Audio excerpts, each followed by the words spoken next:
Two, okay. Three. Go.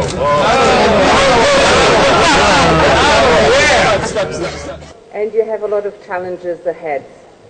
But I think the most important thing, before I introduce our Deputy Secretary General, that I'd like to say is that the European Union has been a long-term partner of Somalia.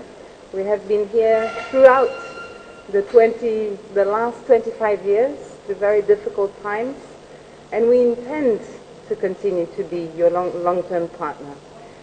We have been reliable over these years, and we will continue to support in what's a very important agenda of strengthening the security of Somalia, with the ultimate objective, as the DG said, of what we've seen in the neighborhood, of providing a better life for all Somalis.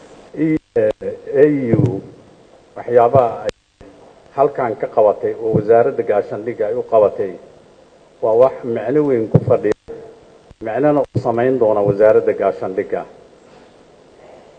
qalabka halkan yaala dayactirka lagu sameeyay guud ahaan Wazaarada Gaashaandhiga waxay wax weyn ka tari doonaan ma ay ka qayb qaadan doonaan hawsha u taala Wazaarada Gaashaandhiga khaasatan dhinaca la shaqaynta dadka civilianka ama ciidanka iyo civilianka wada shaqadooda